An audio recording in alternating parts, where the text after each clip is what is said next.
Bismillahirrahmanirrahim. Assalamualaikum warahmatullahi wabarakatuh.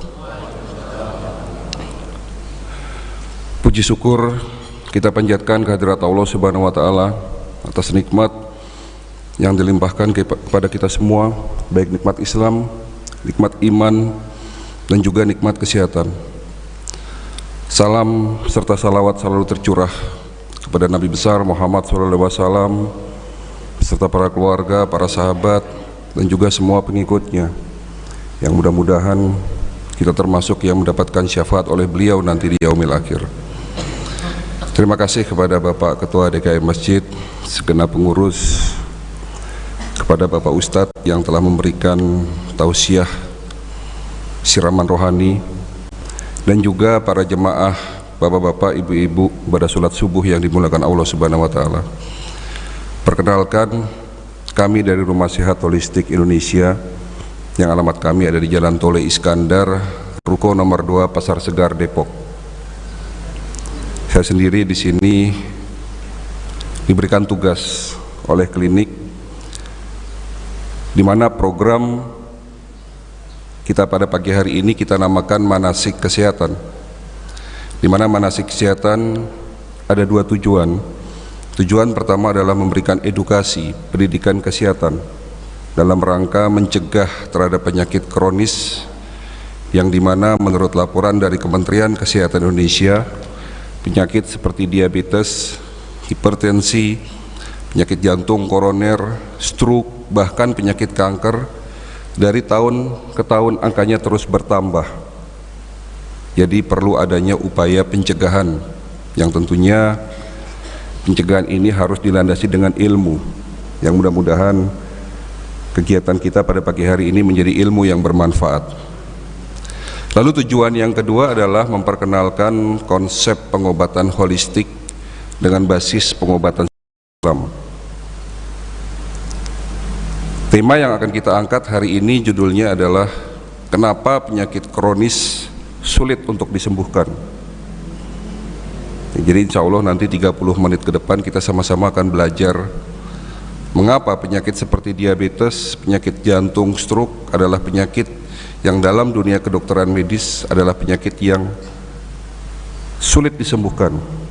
Bahkan ilmu kedokteran mengatakan penyakit tersebut tidak dapat disembuhkan, sementara si penderitanya harus menyandang penyakit tersebut seumur hidupnya. Dan saya di sini berdiri sebagai dokter spesialis naturopati. Yang ada sejarah yang ingin saya angkat sedikit.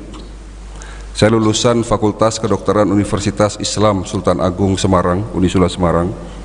Tahun 2002 saya lulus menjadi seorang dokter umum yang awalnya setelah menjadi dokter umum saya ingin melanjutkan jenjang pendidikan kedokteran spesialis bedah.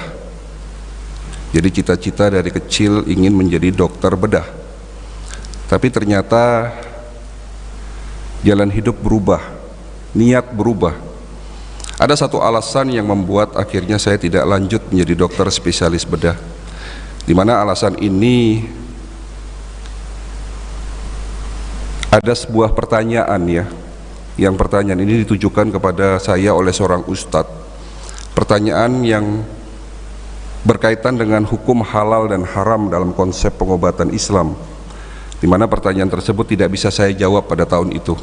Ya, pertanyaannya begini, dokter sebagai muslim, apakah sudah memastikan obat-obat yang selama ini dokter resepkan kepada seluruh pasien dokter, dipastikan obatnya tersebut tidak ada kandungan yang diharamkan di agama kita?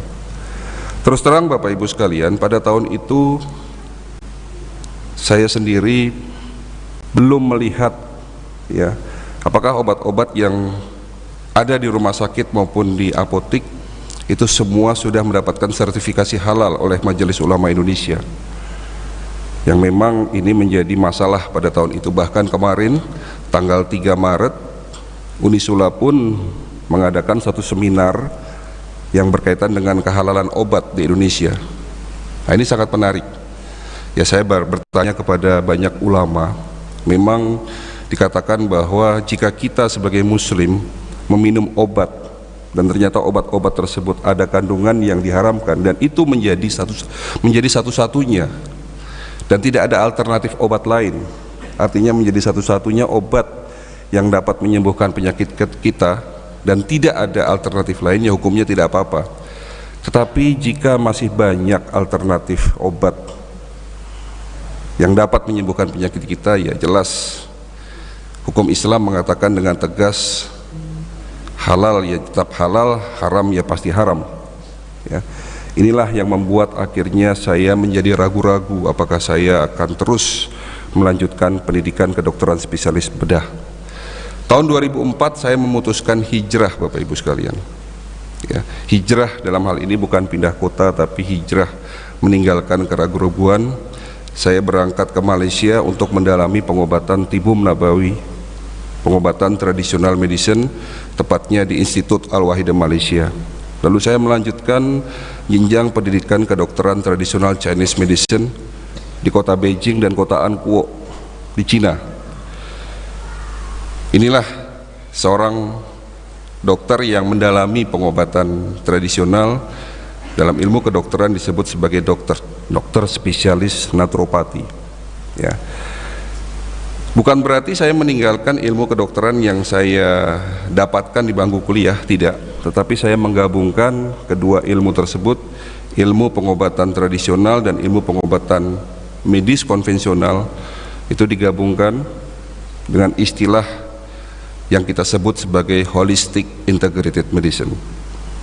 Jadi alhamdulillah sudah lebih dari 12 tahun kita terus update ilmu dan update teknologi. Ya, dia di klinik yang kami buat di Kota Depok, klinik RSAI, itu bukan klinik umum medis dan juga bukan klinik tradisional, tapi sebuah klinik dengan konsep pengobatan holistik.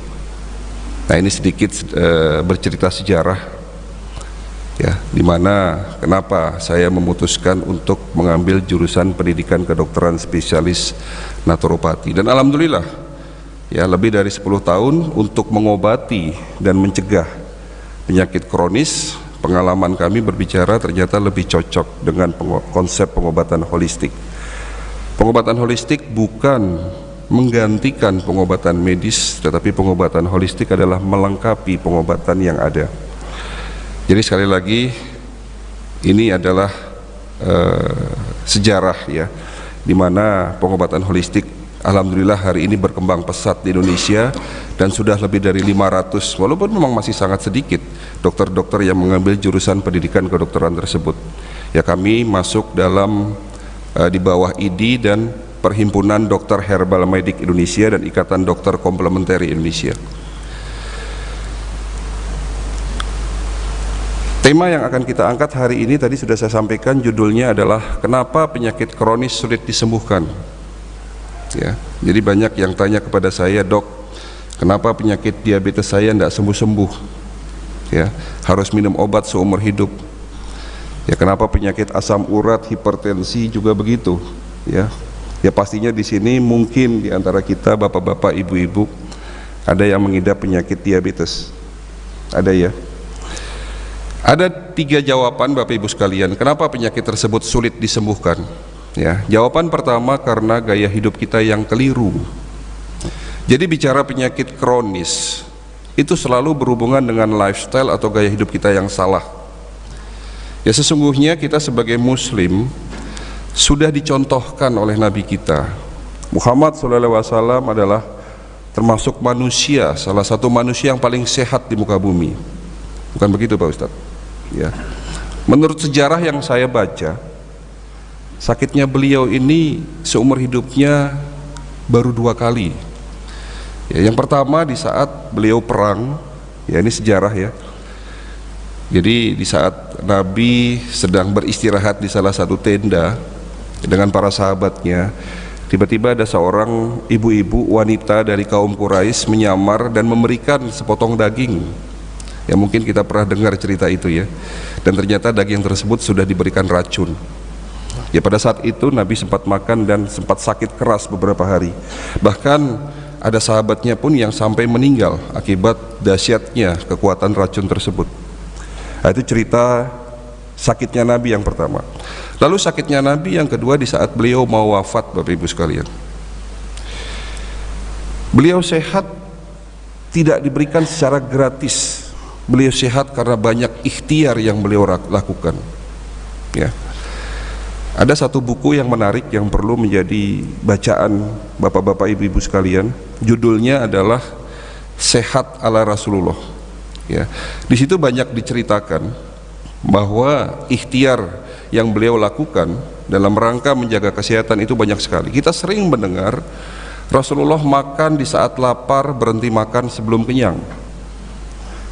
Sisakan perutmu untuk sepertiga makanan, sepertiga air, dan sepertiga udara. Artinya di sini konteksnya adalah makan jangan berlebihan.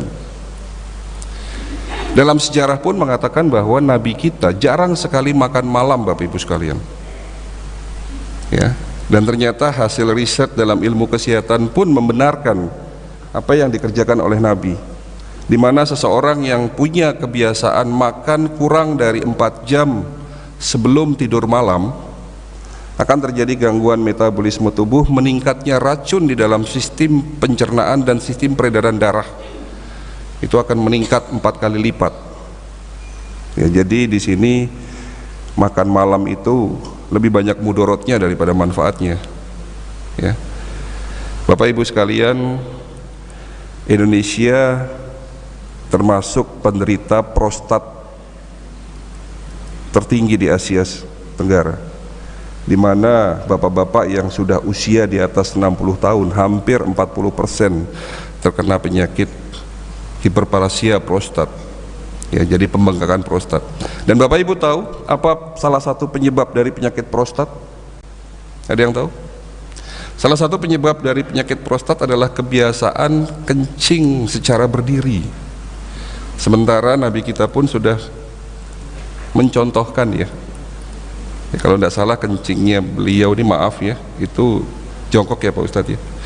Dimana penjelasan secara medis, jika kita kencing berdiri Pak, itu masih akan ada sisa. Jadi masih ada sisa air seni di dalam kandung kemih. Tapi kalau kita kencingnya jongkok, itu akan dibantu tekanan oleh otot-otot pinggul untuk menekan kandung kemih sehingga air seni akan keluar secara tuntas. Nah, kalau masih ada sisa di dalam kandung kemih ini akan memudahkan potensi infeksi. Infeksi saluran kencing inilah yang menyebabkan infeksi di dalam prostat. Contoh banyak sekali yang mungkin Rasulullah ajarkan kepada kita tapi tidak kita lakukan hari ini. Ya, salah satu contoh lainnya, Rasulullah mengunyah dalam satu sekali kunyahan itu sampai dihitung 33 kali. Betul ya Pak? Ya, hari ini kita kalau ngunyah berapa kali Pak? Kayak ular Pak, 2-3 kali kunyah sudah ditelan ya. Ya, sekali lagi banyak sekali apa yang sudah dicontohkan oleh Nabi kita tapi mungkin kita belum menjalankan ya hari ini. Saya ada satu cerita Bapak Ibu sekalian, dan mudah-mudahan cerita ini menjadi pelajaran buat kita. Beberapa waktu yang lalu saya didatangi oleh seorang ibu-ibu usia kurang lebih 55 tahun, sakit gangren diabetik. Bapak Ibu tahu sakit gangren diabetik itu apa? Penyakit diabetes. Ya, kebetulan beliau mengidap penyakit diabetes sudah 8 tahun, dan 6 bulan terakhir ada luka di kaki yang terus membusuk, tidak sembuh-sembuh. Jadi telapak kakinya itu sampai mata kaki itu menghitam, bahkan waktu datang ke klinik saya itu, maaf, jari-jari kakinya sudah mulai copot satu-satu. Ya, beliau mengatakan bahwa sudah berobat kemana-mana, bahkan dokter di rumah sakit yang beliau kunjungi mengatakan ini kaki sudah tidak bisa diselamatkan dan harus segera diamputasi. Ya, beliau bertanya kepada saya, dok, apakah tidak ada cara lain supaya kaki saya sembuh tanpa harus dipotong? Kalau ada dokter, tolong resepkan obatnya apa? Apa yang saya lakukan Bapak Ibu sekalian? Metode pengobatan holistik bukan mengobati akibat, tapi mengobati penyebab dari sakitnya beliau. Ya, kebetulan klinik RSAI pun didukung dengan teknologi. Salah satu teknologi yang kami punya adalah teknologi medical check up dengan pengobatan secara holistik tentunya, karena memang alat ini tidak ada ya, tidak ada di rumah sakit maupun di laboratorium. Alat ini kami temukan waktu kami masih belajar di Beijing, di mana salah satu kelebihan alat tersebut dapat memeriksa 250 pemeriksaan dalam waktu hanya 5 menit. Jadi ini ada kabar baik buat bapak-bapak, ibu-ibu yang takut sama jarum suntik ya, karena tanpa harus dikeluarkan darahnya, tanpa harus dikeluarkan darah bapak ibu, alat tersebut mampu mendeteksi 250 kelainan yang ada dalam tubuh kita ya. Alat tersebut memeriksa tubuh lewat gelombang energi, di mana tubuh manusia ini seperti lampu ya. Lampu ini ada dua unsur bapak ibu sekalian, unsur fisik dan unsur energi yang saling berkaitan. Fisiknya harus baik, bohlamnya harus baik, tidak boleh pecah ya. Kabelnya pun tidak boleh ada yang putus, tetapi tidak bisa nyala kalau tidak ada listrik, betul. Dua-duanya ini harus saling mempengaruhi. Kalaupun ada listrik, belum tentu bisa menyala secara normal jika listriknya dayanya berlebih. Lama-lama itu lampu akan pecah, ataupun dayanya berkurang. Kalau orang Jawa bilang bleret lampunya. Ini yang terjadi dalam tubuh kita bapak ibu sekalian. Tubuh manusia ini dipengaruhi oleh dua unsur, unsur fisik dan unsur energi. Mengapa jantung bisa berdetak ya? Itu pastinya ada dua syarat mutlak yang harus dipenuhi. Syarat pertama adalah fisik jantungnya harus baik pak. Jadi mulai dari ototnya, katupnya, pembuluh darah koronernya itu harus baik, tetapi belum tentu bisa berdetak secara normal jika kelistrikan yang masuk dalam jantung tersebut itu pun bermasalah. Nah, kembali lagi ke cerita alat tadi, alat tersebut bukan mendeteksi organ lewat fisik, tapi mendeteksi kelainan tubuh kita lewat energi ya. Nah, singkat kata beliau saya periksa ya, dan ternyata hasilnya fungsi livernya terganggu, fungsi ginjalnya tinggal 40%, dan ini semua disebabkan karena kekentalan darah yang cukup tinggi akibat terlalu tingginya kadar racun di dalam tubuhnya. Pertanyaannya kenapa gitu loh, ini masih ada koma, pertanyaannya kenapa gitu loh, kenapa kok beliau bisa sakit seperti itu.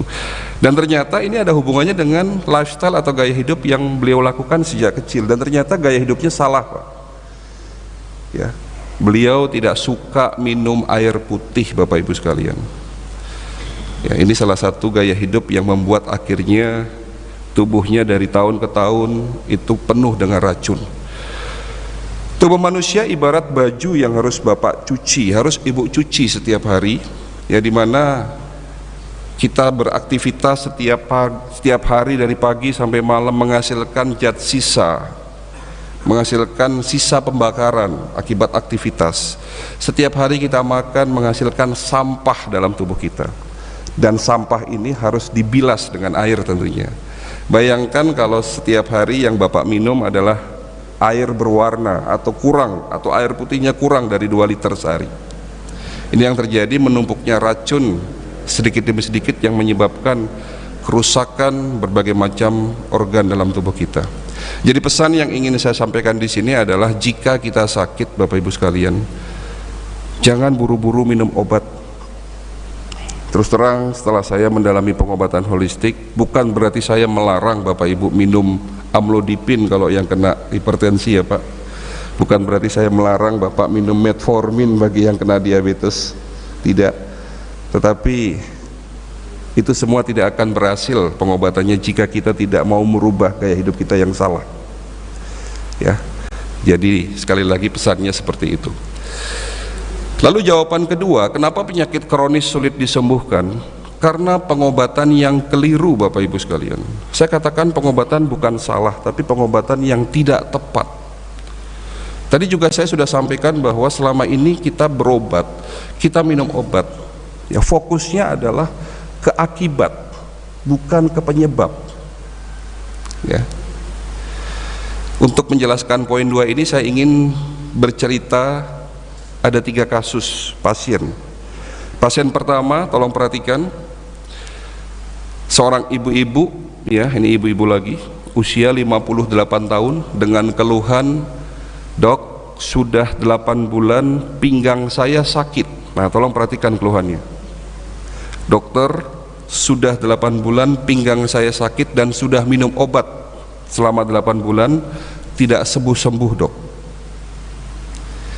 Menurut Bapak, mungkin menurut Pak Ustadz, kira-kira kalau sakit pinggang penyebabnya apa nih? Kurang minum. Berarti kalau kurang minum hubungannya dengan organ ginjal. Ya, oke, kita simpan dulu. Itu baru kira-kira, atau dalam bahasa kedokteran disebut sebagai suspek diagnostik, ya. Kira-kira. Kalau masih kira-kira kan berarti belum tepat, ya.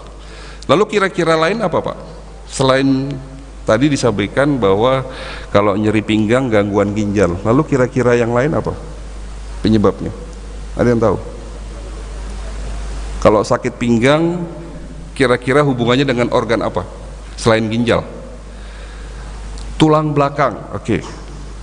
Ya, kita kenal penyakit yang namanya HNP, hernia nucleus pulposus, atau orang bilang saraf kejepit.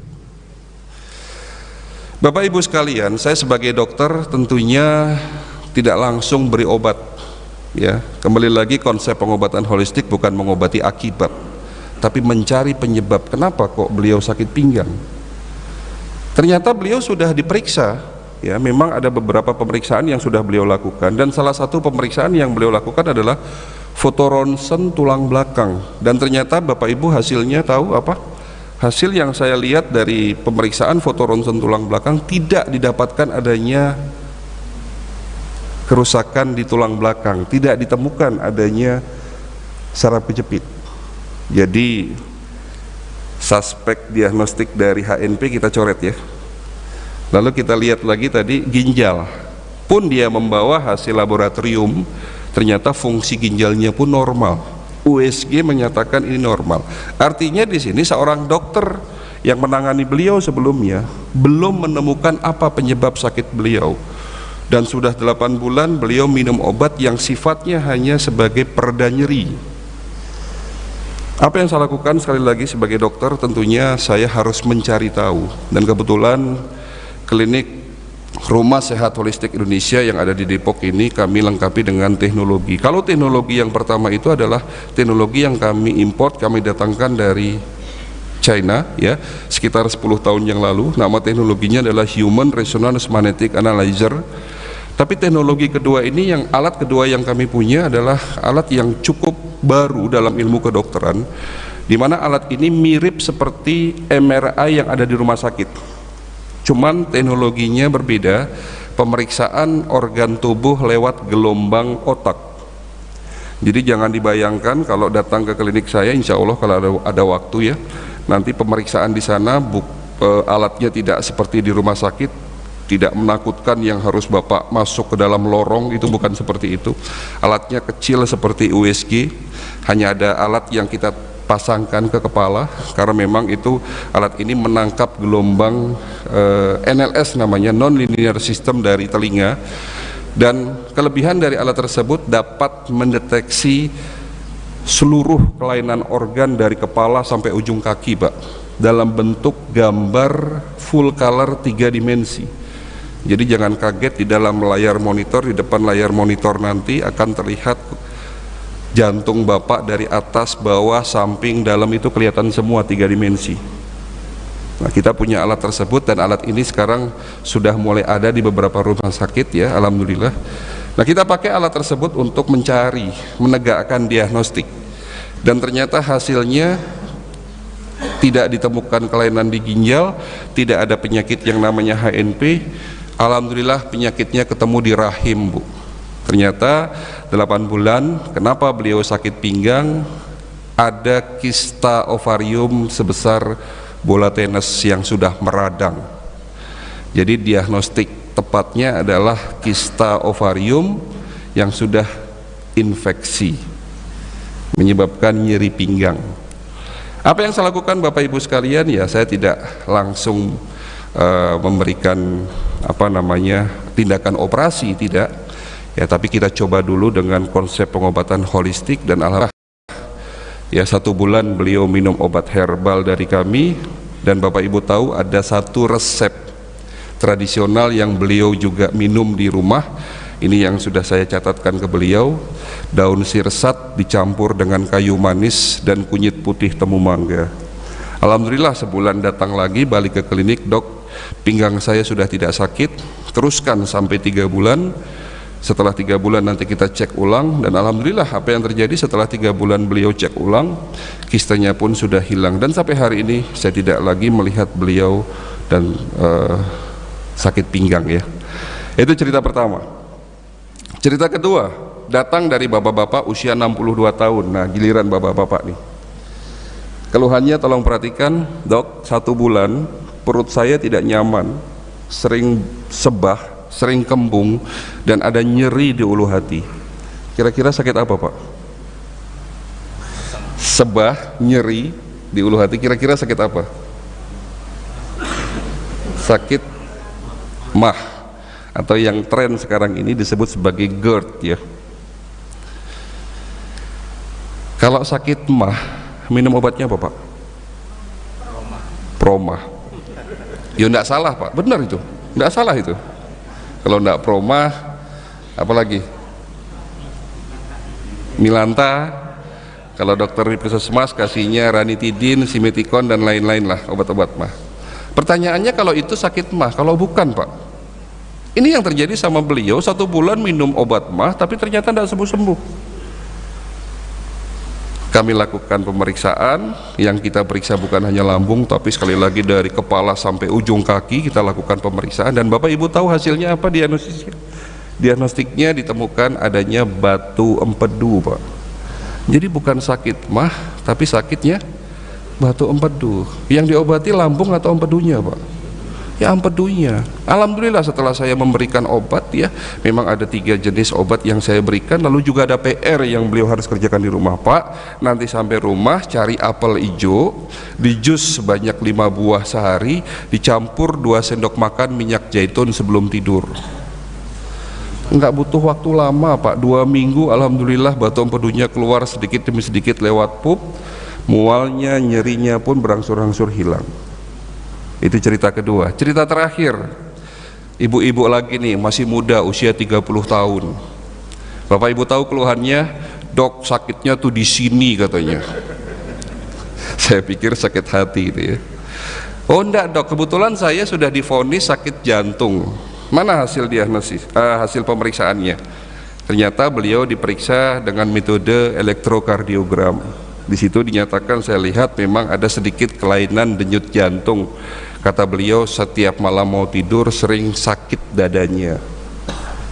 Terus terang Bapak Ibu sekalian, jika ada pasien yang datang ke kami menyatakan bahwa, dok, saya sakit asma, dok, saya sakit jantung, dokter, saya sakit ini dan itu, bukan berarti saya tidak percaya dengan diagnostik dokter sebelumnya, tapi saya harus memastikan ulang apakah benar beliau sakit itu, dan apakah benar penyebabnya hanya satu-satunya di situ. Kita punya teknologi ya, setelah kita lakukan pemeriksaan, dan Bapak Ibu tahu penyebab sakit jantungnya apa? Karena adanya plak di dalam usus besar.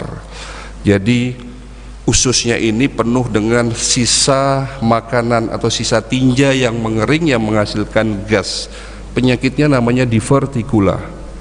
Di mana penyakit divertikula itu salah satu keluhannya adalah nyeri dada. Berarti yang diobati jantung atau ususnya, Pak? Ususnya. Obat apa yang saya berikan? Obat herbal pencuci usus. Ya, dan setelah beliau saya berikan obat untuk pencuci usus, alhamdulillah ya, beberapa waktu tidak begitu lama ya, itu keluar semua racun yang ada dalam sistem pencernaannya, semua dalam ususnya ya. Sakit jantungnya pun berangsur-angsur sembuh. Nah, dari 3 cerita tadi kita bisa buat satu kesimpulan, Bapak Ibu sekalian. Kenapa penyakit kita tidak sembuh-sembuh? Karena apa, Pak? Karena apa, Pak? Karena salah pengobatan. Maaf, karena tidak tepatnya pengobatan. Ya, tidak tepat pengobatan karena salah diagnostik. Bapak Ibu sekalian, program BPJS yang dicanangkan oleh pemerintah itu baik. Asuransi kesehatan itu baik, tapi semua itu sifatnya adalah kuratif.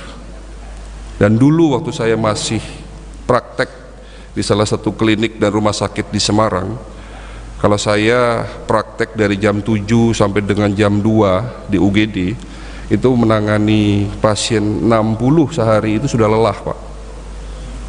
Terus terang sudah lelah. Ya. Kemarin saya berkunjung ke beberapa rumah sakit, ya, dan di sana ada beberapa teman saya yang masih berpraktek di salah satu UGD di rumah sakit. Beliau curhat kepada saya kalau dia bekerja setiap hari harus minimal menangani 150 pasien, Pak. Jadi jangan kaget, Pak, jangan salahkan dokter kalau dokternya sering merengut, Pak. Ya, jadi Bapak datang itu, bahkan kalau kemarin saya ke salah satu rumah sakit swasta di Depok, itu jam 3 sore saya berkunjung ke sana, itu antrian masih panjang itu. Ya, Bapak bisa bayangkan ya, 150 pasien yang harus dilakukan pemeriksaan. Apakah dokter ini melakukan pemeriksaan secara teliti? Ya tentunya tidak, Pak. Ya, bahkan Bapak datang belum duduk aja udah resep sudah jadi ya, Pak. Mohon maaf ya. Di sini tadi saya mendengar ternyata ada kawan saya satu angkatan ya, Ibu Dokter Neti ya. Alhamdulillah ada di sini, sudah lama gak ketemu. Ya, ini ada satu angkatan saya. Ya mungkin seperti itu adanya ya. Jadi yang paling penting adalah mencegah, tentunya mencegah lebih baik daripada mengobati ya. Oke, itu jawaban kedua, kenapa penyakit kronis sulit disembuhkan. Lalu jawaban terakhir, kenapa penyakit kronis sulit disembuhkan. Tapi sebelum saya menjawab pertanyaan ketiga, saya ingin bertanya kepada Bapak Ibu sekalian. Bapak Ibu sehat di sini? Sehat. Insya Allah sehat ya. Pernah pusing, Pak? Enggak pernah pusing ya, Pak? Oke. Oke. Pusing, vertigo, migrain, lalu turun ke bawah di dada yang kita sering rasakan, sesak, batuk, nyeri dada, turun lagi ke bawah di perut, kita keluhannya apa, Pak? Jangan kebalik, Pak, perut saya pusing, itu salah ya. Kalau perut apa keluhannya, Pak? Kembung, mual, oke, sendi-sendi nyeri. Pertanyaannya, itu penyakit bukan, Pak? Itu penyakit bukan? Bukan, Pak, itu alarm tubuh kita. Simptom, gejala yang dikeluarkan oleh tubuh kita memberitahu sepemilik tubuh. Ibarat kata gedung ini, masjid ini ada alarm kebakaran contohnya. Ada, Pak? Tidak ada. Oke, kita anggap ada lah. Kita anggap masjid ini ada alarm kebakaran. Fungsinya buat apa, Pak? Ya tentunya kalau alarm kebakaran akan berbunyi sirenenya kalau ada api, betul ya? Nah sekarang begini, Pak, kalau suatu saat alarm masjid ini bunyi, alarm kebakarannya bunyi, apa yang Bapak lakukan sebagai pengurus masjid atau sebagai yang tinggalnya dekat masjid? Apa yang Bapak lakukan? Mencari sumber api. Setelah ketemu, ya dimatikan kalau masih kecil, tapi kalau sudah mulai besar ya panggil warga, panggil pemadam kebakaran supaya mematikan itu api. Tetapi yang Bapak lakukan, suatu saat alarmnya bunyi, tapi Bapak tidak mencari sumber apinya, tapi Bapak mematikan alarm, sikring alarmnya Bapak matikan, lalu Bapak tidur lagi pulang. Apa yang terjadi, Pak? Ya, masjid ini kebakaran habis. Begitu juga dengan tubuh kita, Pak. Di saat alarm pusing kita muncul, kita sering matikan alarm tersebut dengan obat-obat analgesik, dengan obat-obat pereda nyeri. Di saat alarm asam urat kita muncul, kita minumnya piroxicam, allopurinol. Sekali lagi saya tidak melarang Bapak Ibu meminum obat tersebut. Tapi yang terjadi, jawaban ketiga, kenapa penyakit kronis sulit disembuhkan? Ketahuannya sudah terlanjur parah. Ini yang terjadi. Survei saya di Rumah Sakit Darmais beberapa tahun yang lalu, ternyata hampir 70% pasien yang berobat kanker di rumah sakit tersebut sudah stadium minimal 3, Pak. Kenapa, Pak? Kenapa sudah stadium 3? Karena penyakit kanker stadium 1 dan 2 tidak ada gejalanya, tidak ada sinyalnya, alarmnya rusak karena seringnya kita minum obat-obat analgesik dan antipiretik. Bergeser ke rumah sakit sebelahnya Darmais. Rumah sakit apa tuh? Harapan Kita. Rumah sakit khusus penderita jantung, dan ternyata 70% penderita jantung di sana sudah dipastikan itu sudah harus pasang ring, Pak. Bapak di sini ada yang sudah pasang ring? Mudah-mudahan sehat. Mudah-mudahan ya, Pak. Oke.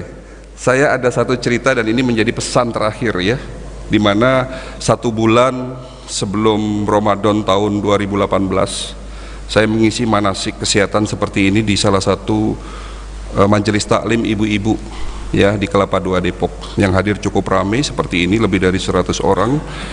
Pertanyaannya sama, apakah ibu-ibu semua di sini sehat? Mereka mengatakan sehat, Dok, alhamdulillah. Ada satu orang yang saya tunjuk, kebetulan yang saya tunjuk itu di sebelah saya ibu ketua majelis taklim, ibu ustazah, gurunya. Saya bertanya kepada beliau, Bu Ustazah sehat?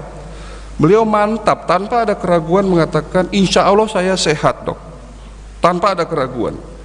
Lalu saya tanya yang kedua, saya bertanya kepada beliau yang kedua, apakah ibu sudah membuktikan bahwa ibu benar-benar sehat atau tidak?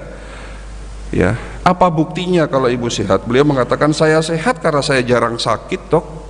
Saya bisa ngajar sehari 2-3 tempat. Saya beribadah dengan sempurna, artinya tidak ada keluhan sakit.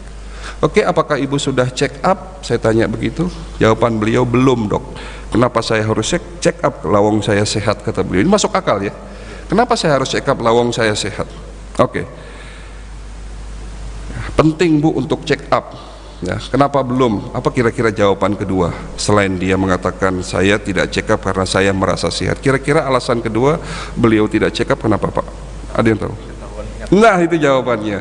Jadi sekali lagi ya, beliau mengatakan, Dok, takut ketahuan penyakitnya, Dok, kalau check up. Betul ya?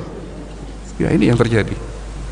Oke, pertanyaan tidak saya lanjutkan. Saya mengisi manasik. Alhamdulillah setelah acara manasik, loh kok rombongan dari jemaah itu datang ke klinik untuk periksa ya, tapi saya nggak ngelihat beliau datang nih, karena mungkin memang betul-betul takut. Saya ingat sekali kejadian hari itu ya, hari Sabtu, 1 bulan sebelum Ramadan tahun kemarin, hari Sabtu beliau mengatakan sehat. Lah kok datang hari Senin stroke, Pak? Loh, ini benar cerita. Jadi hari Sabtu saya tidak melihat ada tanda-tanda stroke. Dia juga tidak pernah cerita bahwa dia sering pusing ya. Dia mengatakan tensi saya normal, Dok, tidak ada hipertensi. Diabetes juga normal, yang katanya 3 bulan yang lalu dia periksa gula darah, tensi semua normal. Tapi kok kenapa hari Sabtu dia mengatakan sehat, hari Senin datang ke klinik dipapah 2 anak laki-lakinya, mulutnya merot, maaf, tangan kanan, kaki kanannya lumpuh. Dan saya diagnosisnya adalah stroke, Pak. Lalu pertanyaannya, apakah penyakit stroke datangnya tiba-tiba? Walaupun dalam ilmu kedokteran memang stroke itu artinya adalah pukulan ya, arti stroke adalah pukulan. Dan penyebab dari stroke, Bapak Ibu tahu apa? Penyebab stroke? Penyumbatan pembuluh darah di otak yang menyebabkan kerusakan saraf otak tentunya. Ya, dan proses itu tidak sehari 2 hari, Bapak Ibu sekalian. Proses itu berjalan lama, lebih dari 5 tahun kemungkinan besar ya. Jadi kerusakan penyumbatan pembuluh darah di otak itu terjadi lebih dari 5 tahun.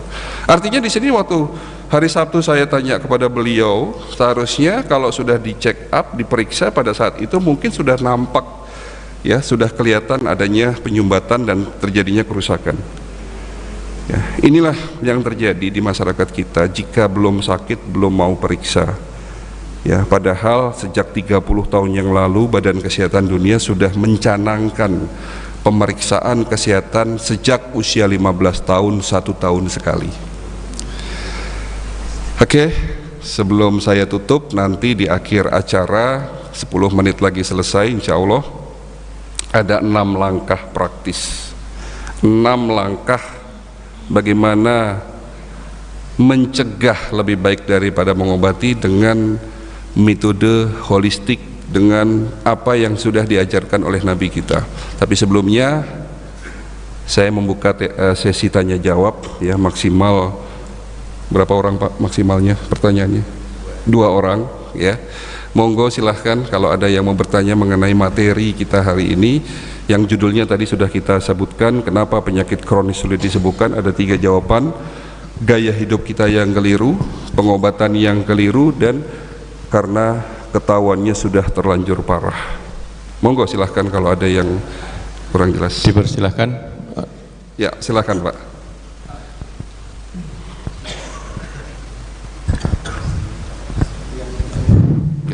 Pertama saya ingin tanyakan jam prakteknya jam berapa Pak?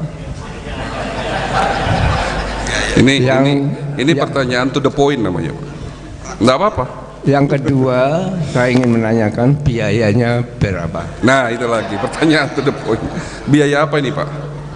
Ya. Kalau orang berobat itu kan mulai dari konsultasi, ada biaya konsultasi, lalu ada medical check up, pemeriksaan kesehatan gitu ya. Itu check up-nya aja yang penting. Nah pertanyaan itu insya Allah akan saya jawab nanti Pak, terakhir Pak ya.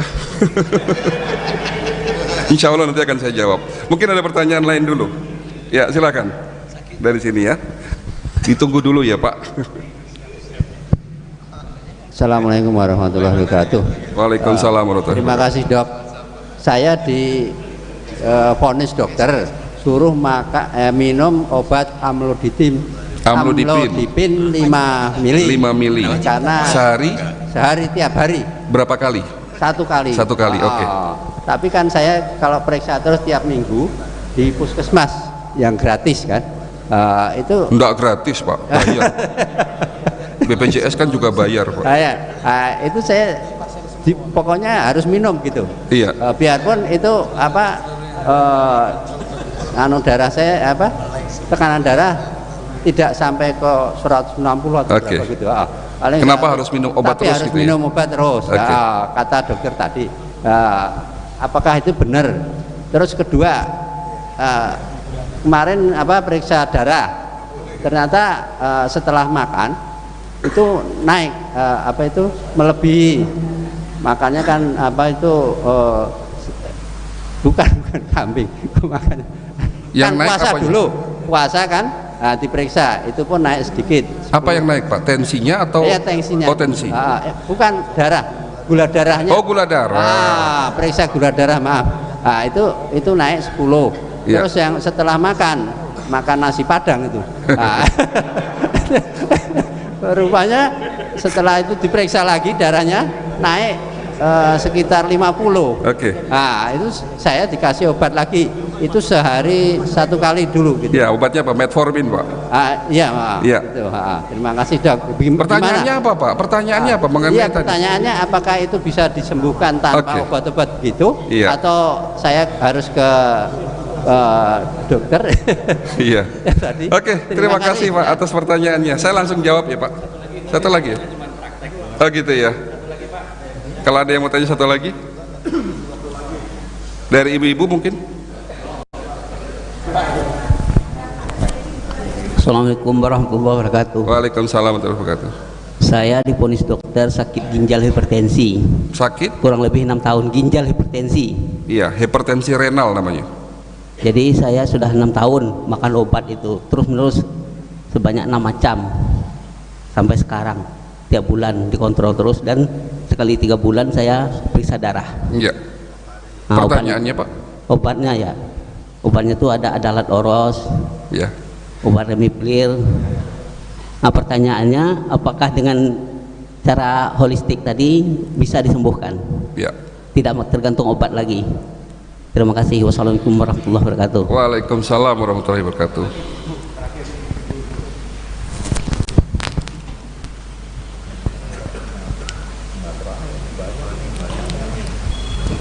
Assalamualaikum warahmatullahi wabarakatuh. Waalaikumsalam warahmatullahi wabarakatuh.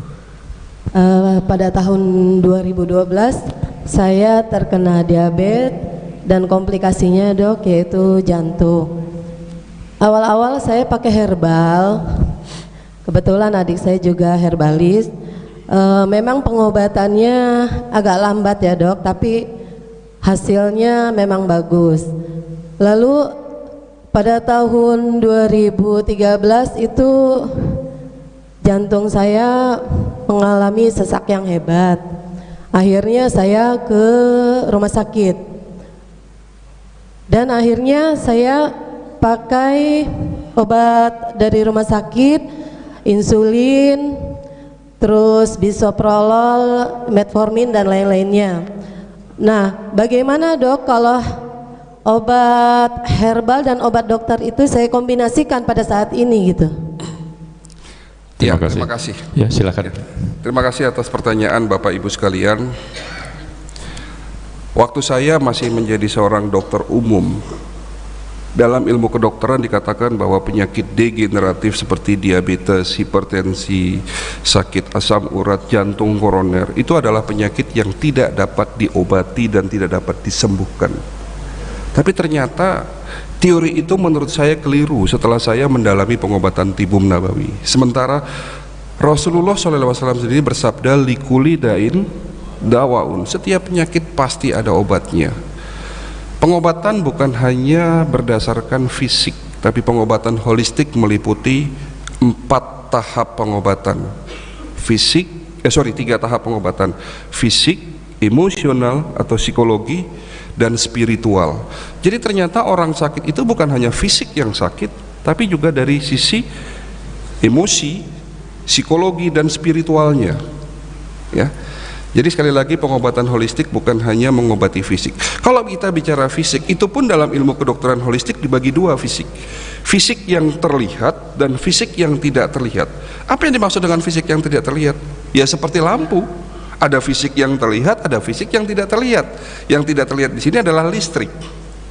Ya, dalam ilmu kedokteran medis, energi dalam tubuh kita ini tidak dieksploitasi, tidak dijelaskan, kurang dipelajari, sehingga ini yang menjadikan kenapa pengobatan tidak tuntas. Itu satu. Yang kedua, menjawab pertanyaan Bapak Ibu sekalian semua di sini saya rangkum menjadi satu. Beda antara pengobatan holistik dan pengobatan medis. Tadi saya sudah sampaikan di awal bahwa pengobatan medis hanya mengobati akibat dari sakit, bukan mengobati penyebab dari sakit. Contoh, saya mau tanya nih, untuk menjawab pertanyaan Bapak Ibu tadi, saya mau tanya balik sama Bapak Ibu. Bapak Ibu tahu sakit asam urat? Asam urat tahu? Gejalanya apa? Nyeri, oke, nyeri di sendi. Ya, kalau Bapak Ibu sakit asam urat minum obat apa, Pak? Ayo coba, pasti di rumah punya piroxicam, allopurinol.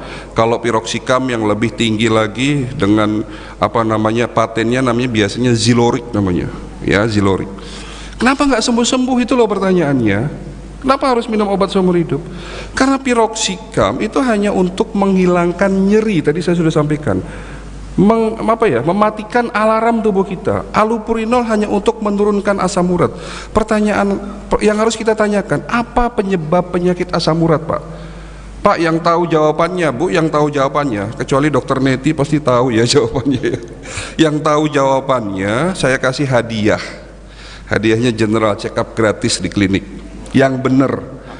Apa penyebab penyakit asam urat? Monggo. Makan makanan yang mengakibatkan. Makan apa, Pak?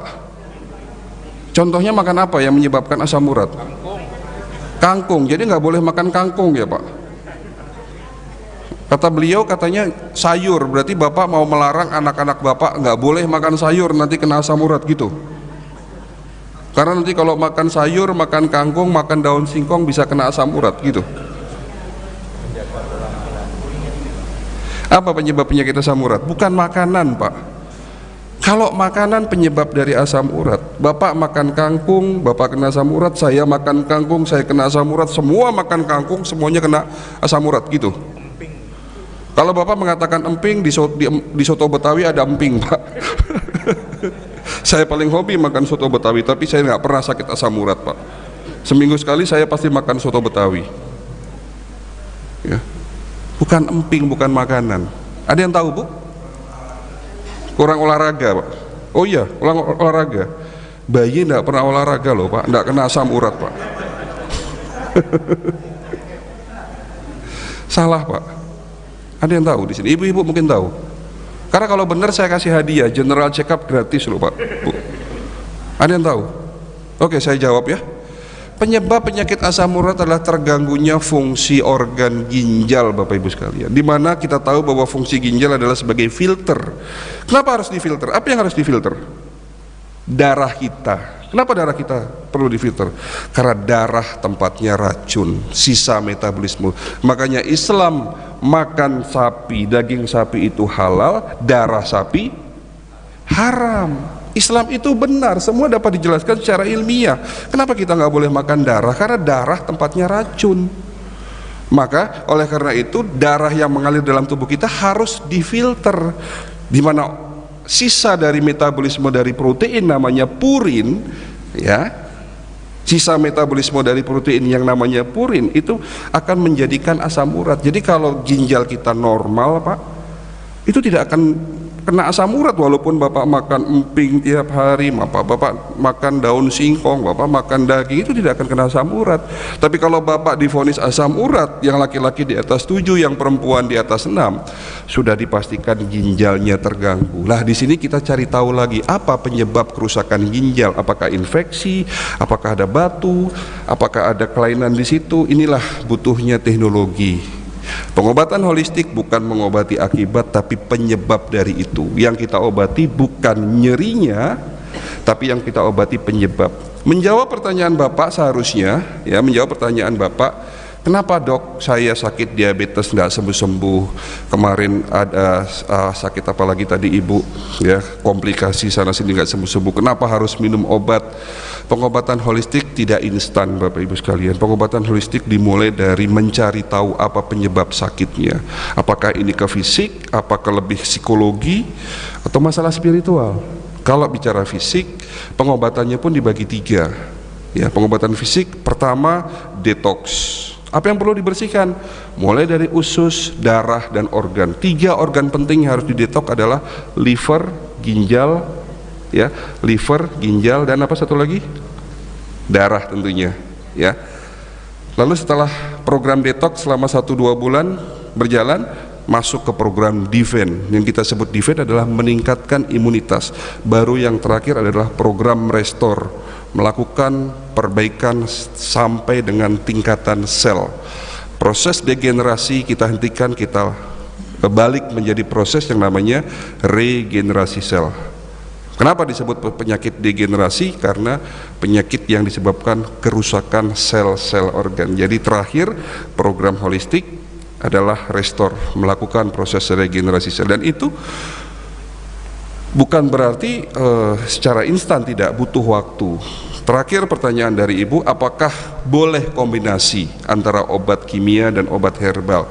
Ibu, pengobatan holistik bukan menggantikan pengobatan medis, tapi pengobatan holistik adalah melengkapi pengobatan medis. Jika Ibu sudah biasa minum obat, konsep pengobatannya bukan menghentikan tapi tapering off. Tapering off tahu? Menurunkan dosis secara perlahan. Itu pun dimulai dari bulan ketiga. Jadi setelah terjadinya perbaikan organ yang menjadi penyebab dari sakit, baru di bulan ketiga obat-obat yang selama ini Bapak Ibu minum itu kita turunkan dosisnya pelan-pelan. Kita terus evaluasi sampai 6 bulan. Setelah itu baru kita putus obat kalau memang itu bisa putus. Tapi alhamdulillah 80% pengalaman bagi mereka yang mengikuti program pengobatan holistik secara tuntas, penyakit diabetes, hipertensi, asam urat, jantung koroner itu bisa disembuhkan secara tuntas tentunya. Oke. Mungkin cukup ya untuk pertanyaannya, ya, jawabannya mungkin juga cukup. Ya, nanti kalau ada yang mau bertanya di belakang aja setelah acara ini selesai. Terakhir dari saya, ini adalah inti dari manasik, ya, dimana bagaimana cara mencegahnya. Ada 6 langkah praktis. Monggo dicatat Pak, karena ini penting sekali. 6 langkah praktis mencegah lebih baik daripada mengobati. Yang pertama, mulai hari ini jangan makan malam Pak. Bapak Ibu tidak perlu tanya kepada saya, dok saya sakit diabetes, yang boleh apa, yang tidak boleh apa. Insya Allah semua makanan baik Pak. Gitu? Baik Pak. Sate boleh nggak Pak? Sate boleh nggak Pak? Boleh, durian boleh. Tapi Rasulullah mengatakan jangan berlebihan. Jadi kalau makan sate jangan lebih dari 5 tusuk Pak. Ya. Makan durian Pak. Ini durian bagus nggak Pak? Bagus. Durian itu kolesterol baik atau jahat? Sesungguhnya baik Pak, asal durennya itu dicari yang jangan berair ya. Jadi kalau cari duren itu yang pulen. Nah, ini tolong perhatikan. Saya dapat ilmu yang bagus dari Bapak Tuan Haji Ismail. Jadi salah satu mentor saya, guru saya di Malaysia adalah Tuan Haji Ismail. Dia punya perusahaan herbal terbesar di Malaysia. Dia juga salah satu tabib pengobatan tibum nabawi terbesar, terkenal di Malaysia. Beliau mengatakan begini, kalau mau makan buah, makanlah sesuai musimnya Pak. Jadi jangan makan buah di luar musim, jangan makan duren di luar musim duren. Kenapa? Mahal. Ya pastinya duren yang berbuah di luar musimnya itu pasti sudah ada rekayasa genetik, rekayasa dengan hormon-hormon yang disuntikan, itu pasti akan berdampak negatif sama tubuh kita. Jadi makan buahlah berdasarkan musimnya ya. Itu. Jadi makan durian boleh Pak ya? Boleh. Cari durian yang masih bagus, yang artinya jangan sampai berair, dan jangan lebih dari 5. Bukan 5 buah Pak, 5 biji Pak. Ya. Oke. Jadi jangan salahkan makanan ya. Rasulullah sudah mengatakan, makan jangan berlebihan, sisakan sepertiga untuk makanan, sepertiga untuk air, dan sisanya sepertiga untuk udara. Dan jangan makan malam. Itu langkah pertama. Nah, malamnya jangan kurang dari 4 jam sebelum tidur malam. Jadi tidur Bapak jam berapa Pak? Jam 10, setengah 7 harus sudah makan. Tidurnya jam 9, sebelum maghrib harus sudah makan ya. Yang penting jangan kurang dari 4 jam. Itu yang pertama. Yang kedua, jangan tidur larut malam Pak, batasannya jam 11. Jadi mereka yang kebiasaan tidur larut malam di atas jam 11 masih melek, akan terjadi gangguan yang ada di organ liver, dimana jam 11 sampai dengan jam 1 malam itu liver kita bekerja untuk melakukan detoksifikasi dengan syarat tidur harus pulas. Jadi kalau misalnya jam 11 sampai jam 1 masih melek ya, terjadi gangguan di liver pastinya ya. Oke, itu yang kedua, jangan tidur larut malam. Yang ketiga, air putih Pak. Air putih dijaga cukup, jangan berlebih, jangan kurang. Cukupnya berapa? Kurang lebih 2 sampai 3 liter. Rasulullah pun mengajarkan cara minum air putih, ada 6 sunnah di situ. Dengan cara duduk atau bersila dengan tangan kanan, seteguk demi seteguk. Jangan langsung 1 gelas dihabiskan dalam sekali tegukan. Jadi cukup 3 tegukan. Membaca basmalah diakhiri dengan alhamdulillah. Ini banyak sunnah yang diajarkan oleh Nabi ya. Minum air putih caranya yang baik, pagi hari minum 1 gelas air putih, setelah sholat subuh minum 1 gelas air putih, sebelum mandi pagi minum segelas air putih hangat, sampai sore jam 6 dipastikan sudah 2 liter masuk dalam tubuh kita.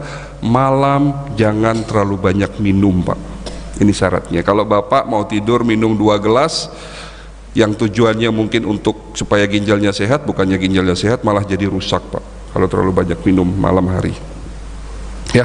Itu langkah ketiga. Langkah keempat, puasa Pak. Nah, untuk puasa insya Allah kalau memang ada waktu, masih ada slot untuk manasik kesehatan, saya akan mengisi di bulan Ramadan tahun ini ya. Nanti bisa koordinasi dengan tim kami apakah masih ada slot, karena kita 1 sampai hari ke-25 kita bisa isi. Dan program manasik kesehatan ini sudah kita jalankan 2 tahun. Alhamdulillah target kita 5 tahun ke depan akan selesai semua masjid yang ada di Depok dan di Jakarta. Memang kita hanya bisa mengisi manasik kesehatan ini di hari Sabtu dan Minggu ya, jadi paling Jumat, Sabtu, Minggu, itu pun jarang Jumat, hanya Sabtu dan Minggu kita bisa isi, sehingga seminggu hanya 2 kali, kali 4 hanya 8 tempat. Sementara jumlah dari masjid yang ada di Depok maupun Jakarta, Jabodetabek itu ribuan Pak. Jadi saya sudah hitung, mungkin untuk datang ke masjid ini lagi insya Allah kalau diberi waktu bisa 5 tahun, 6 tahun lagi Pak ya. Oke.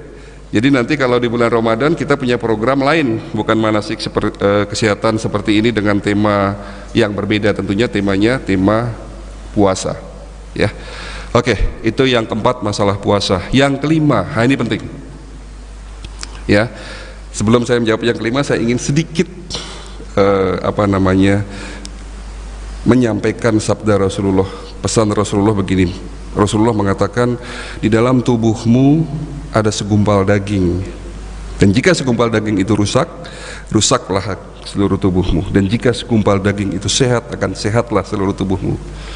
Dan apa itu segumpal daging? Segumpal daging itu sesungguhnya adalah hatimu. Ternyata hati yang dimaksud Nabi kita ini bukan liver, bukan jantung, tapi yang dimaksud Nabi adalah perasaan kita, hati kita, kolbu kita, jiwa kita. Jadi kalau perasaan kita gampang stres, ya gampang sakit, Pak. Makanya Rasulullah mengatakan langkah kelima untuk sehat adalah jaga hati kita. Ya, sehat itu sederhana sebetulnya, sehat itu mudah. Ya, sehat itu caranya bahagiakan orang lain, permudah urusan orang lain. Insya Allah kita sehat.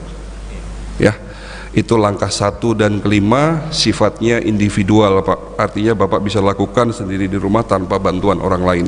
Tapi langkah ke-6 ini masih butuh bantuan orang lain. Langkah ke-6 butuh bantuan dokter dan pihak rumah sakit. Kira-kira langkah ke-6 apa, Pak? Mencegah lebih baik daripada mengobati, melakukan general check up sebelum sakit, Pak. Jadi kalau sakit dulu baru check up itu bukan mencegah namanya, Pak. Stroke dulu baru periksa kayak ibu ustazah tadi, ya bukan mencegah.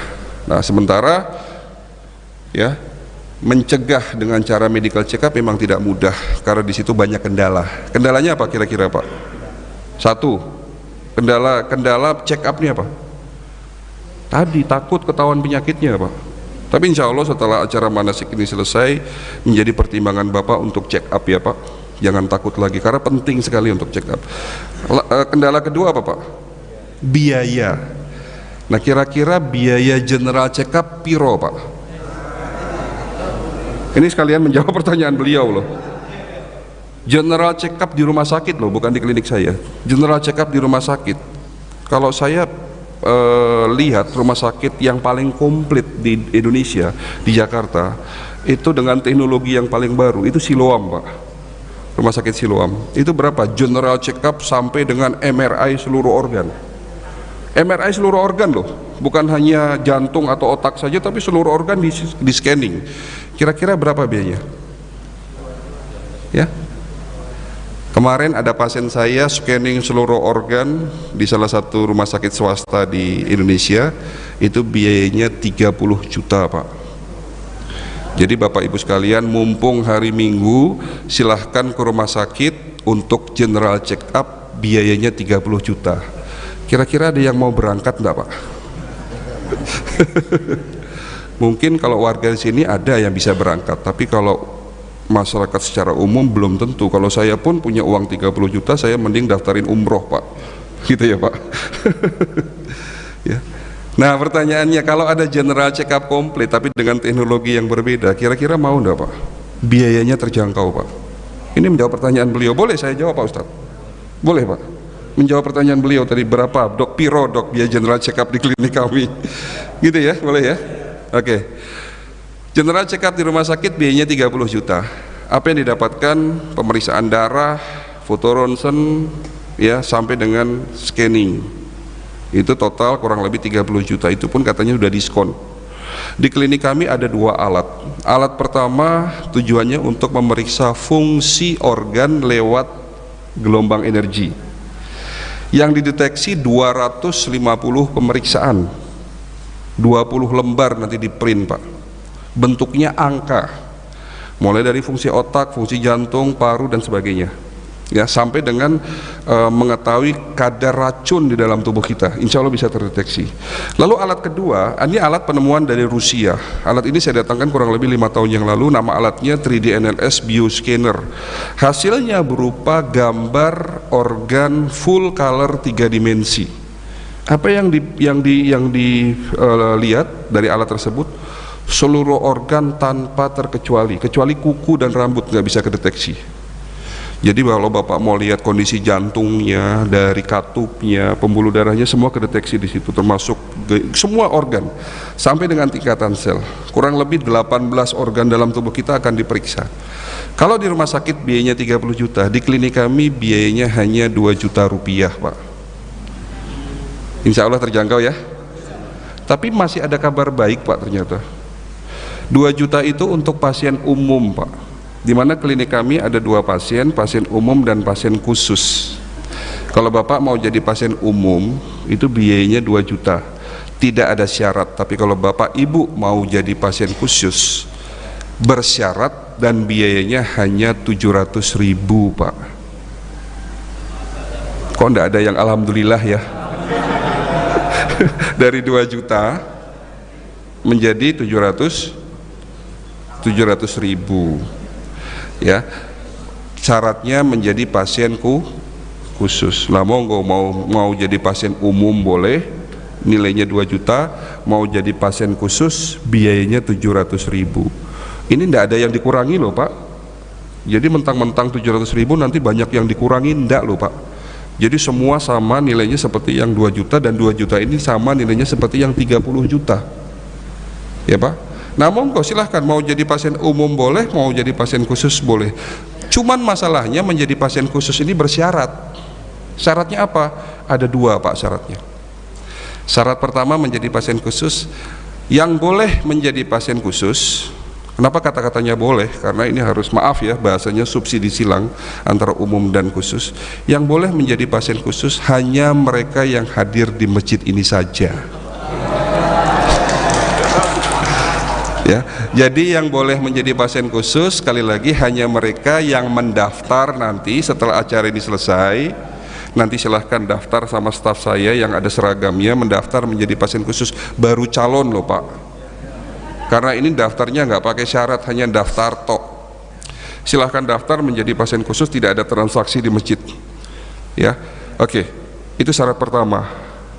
Loh dok, kalau istri saya yang nggak datang gimana gitu?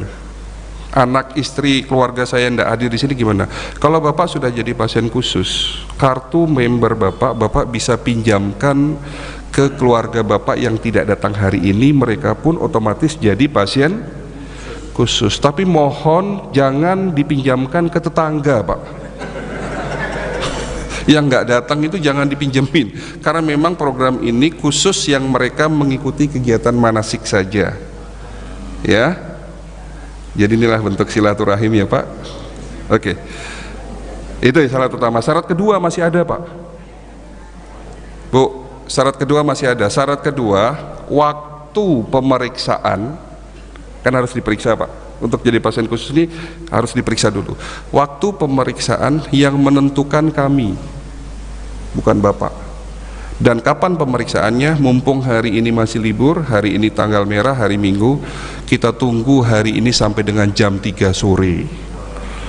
Ya, jadi kalau Bapak Ibu di sini ada waktu, silahkan nanti kita tunggu sampai dengan jam 3 sore untuk melakukan general check up. Kenapa kok nggak kapan-kapan, Dok? Kenapa kok nggak minggu depan? Karena terus terang kegiatan manasik kesehatan ini itu ditujukan khusus buat jemaah pada subuh hari Sabtu dan Minggu. Kalau saya masukin jemaah ini di minggu depan, itu sudah ada pastinya jemaah dari tempat lain. Kalau kapan-kapan, ya berarti bukan khusus, umum. Jadi yang bisa periksa menjadi pasien khusus hanya hari Sabtu dan Minggu. Hari Senin sampai Jumat itu untuk pasien umum, Pak. Tolong diperhatikan ini, mohon maaf ya.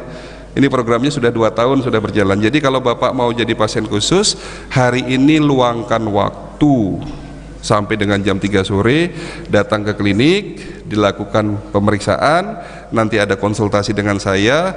Kalau sehat ya alhamdulillah, kalau tidak sehat dan ada kelainan di hasil pemeriksaan, insya Allah semua ada solusinya.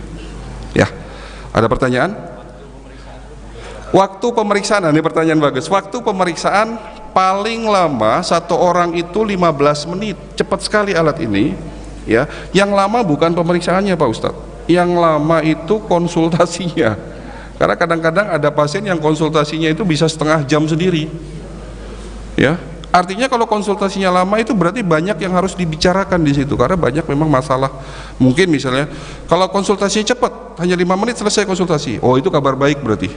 Berarti sehat. Tapi kalau ternyata ini kok lama, Bapak ini konsultasinya lama, wah ini berarti banyak masalah ini. Ya, tapi konsultasi tidak harus hari ini. Sekali lagi, konsultasi tidak harus hari ini. Bapak bisa cari waktu. ya. Untuk konsultasi itu bebas harinya, Senin sampai Minggu. Tapi khusus untuk pemeriksaan pasien khusus hanya ditentukan hari Sabtu dan Minggu. Nah, karena jemaah dari Masjid Asyada ini hari Minggu, ya kita pastikan insya Allah kalau Bapak ada waktu hari ini kita tunggu jam 3 sore. Lalu bagaimana bagi Bapak Ibu yang sudah terlanjur punya acara hari ini? Misalnya begitu, dok saya tidak bisa datang hari ini tapi saya ingin jadi pasien khusus. Nah, monggo nanti bisa koordinasi dengan staf saya di belakang. Itu saja dari saya, mudah-mudahan ini ada manfaatnya, mudah-mudahan terjawab ya Pak pertanyaan Bapak. Kita buka dari Senin sampai Minggu, tidak ada tutup ya, dari jam 9 sampai dengan jam 5 sore. Cuman memang kita batasi hari ini sampai dengan jam 3 sore. Satu hari maksimal pemeriksaan itu 50 orang. Itu sanggup dari jam 9 teng selesai jam 5 sore, itu selesai pengalaman kami.